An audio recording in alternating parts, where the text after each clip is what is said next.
So, in today's session, we are going to understand the importance of NCERT, of polity, of 9th and 10th standard in your UPSC preparation.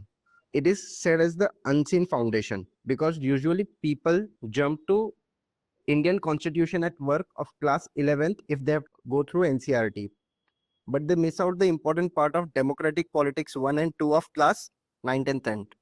It helps in building a strong base for your UPSC Civil Services examination preparation.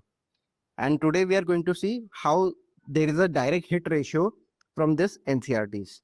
So let us first navigate the UPSC polity landscape. The Indian polity section is the cornerstone of UPSC Civil Services examination, crucial for both your prelims and mains examination. As we all know, almost 10 to 15 odd questions in prelims comes from polity section, and in mains also it has a ratio of 6 to 7 questions in GS2. And also polity section complements in GS4 in your ethics paper 2. It requires a comprehensive understanding of India's political system, constitutional framework, and governance.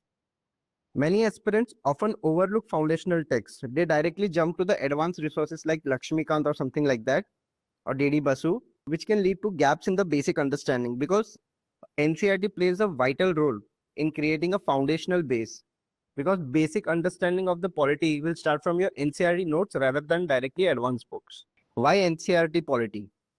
What are the core benefits for UPSC aspirant from the NCERT polity? It gives a conceptual clarity as it introduces core political concepts like democracy, federalism, secularism, and other institutions. And it also has a syllabus alignment, closely mirrors the UPSC GS paper 2, as we have already discussed, making preparation focused and more efficient. What are the importance of NCERT? Let us see. It is given in a simplified language, written in straightforward languages. These books are accessible to all aspirants regardless of their academic background, and it lays the foundation for advanced learning. A thorough understanding of this text facilitates easier comprehension of more dedicated resources like Laxmikanth. As we have discussed, simplified languages, foundation for advanced learning, and direct exam relevance. Because UPSC often picks questions directly from NCERTs. We will also look into the direct exam relevant content, like what questions were asked in prelims or mains, which were a direct hit from the democratic politics part 1 and part 2 of 9th and 10th standard. So first let us see what are the important chapters. So democratic politics 1, that is of class 9. The chapter 1 is what is democracy? Why is democracy? It explores the meaning and merits of democracy. So it can help you in building answers for your mains preparation regarding the democracy of federal structure whenever the question arises. Chapter 2, constitutional design, covers how Indian constitution was made and its core values from other constitution of the world, which part was borrowed or taken by the Indian constitution. That all is mentioned in chapter 2. In chapter 3, there is electoral politics, examines electoral process and system. In this, importance of Election Commission of India, free and fair election. This concept is given in electoral politics. Then chapter 4 is working of institutions, details on the rules of parliament, executive and judiciary. Before jumping to the Laxmikanth's parliament, executive and judiciary role, you need to have a basic understanding about how these institutions actually work. It is given beautifully in chapter number 4. And chapter 5, it's democratic rights like fundamental rights and constitutional guarantee. And as we all know, fundamental right is an important topic for your prelims. Almost one question from fundamental right is asked every year. So this chapter becomes very important for your preparation. From class 10th, that is democratic politics 2, delving deeper into the India's polity. First is power sharing. It is not much of that important, but it could give you feeder points for your mains examination, this chapter. So do make synopsis of these points also. Chapter 2, federalism, again important for your mains perspective and prelims perspective. It gives key features and challenges in the India's federal structure. Then there is chapter 4, gender, religion and caste, social division and their impact on democracy. It becomes important for your social justice point of view, as it can give feeder points for there in the mains examination. Chapter 6, political parties. This you have to read very selectively. In this, role and function of parties in Indian democracy is important, but it also mentions about some parties like Congress, BJP and other parties. You don't have to read that part. You just have to read the role and function of the parties, how it functions in Indian system. And chapter 7, outcomes of the democracy. In this, we assess the democracy on accountability, growth, and equality. Again, this is important for your mains perspective, as it can give you the feeder points which will help you in writing the answer on the topic of democracy. Now let us see few questions. In UPSC Prelims 2020, they have asked about, other than fundamental rights, which of the following parts of the Constitution of India reflect the principle and provisions of Universal Declaration of Human Rights? So answer over here is D. And it is NCERT link is class 9 chapter 2 talks about how Indian Constitution borrowed from UDHR, including rights, duties, and principles of democracy. So as I have discussed in NCERT class chapter 2, they have mentioned about this thing.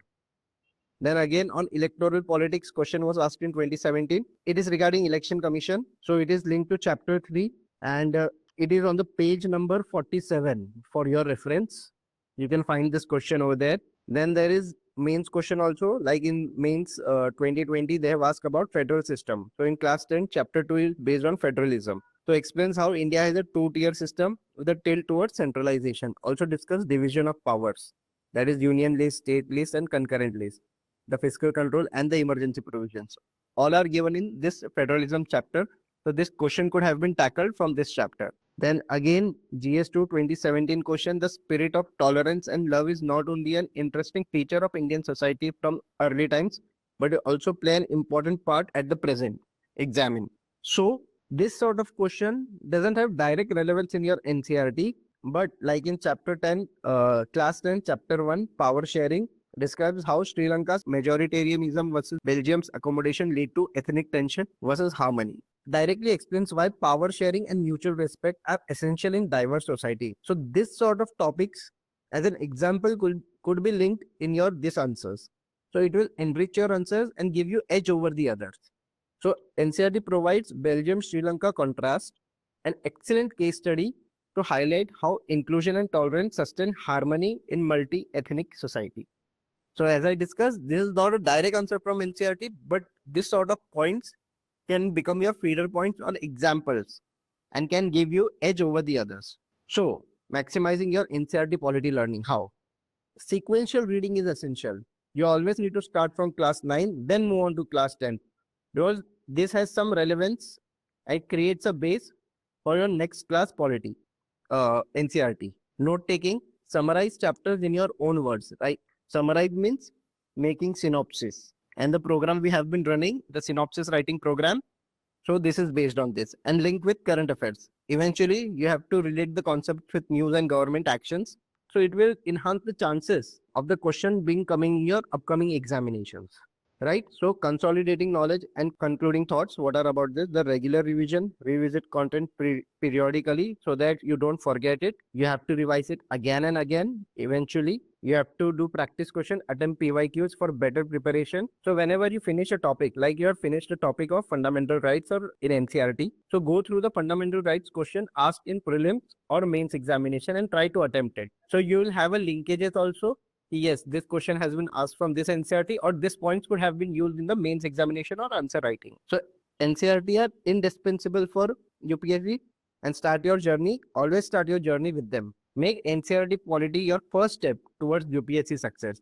So for this, we have started the synopsis writing program. For this week, you have the target to complete Democratic Politics 1 and Democratic Politics 2 of class 9th and 10th. It is a small book of around 100 pages. It won't take much of your time and it is a beautiful read book. So, but we have a particular format in which you have to send your copies for evaluation. So this sample is provided here and we'll also provide the image in the group. So do mention your name, email ID, phone number and synopsis book name, like full title of the book. Like if it is Democratic Politics Part 1, then do mention the entire name as Democratic Politics Part 1. And if it's Part 2, then mention Part 2. The attached PDF is named as your full name, your email. Okay, so please provide us in this pattern so it is easier for us also to evaluate and find who is the owner of this booklet.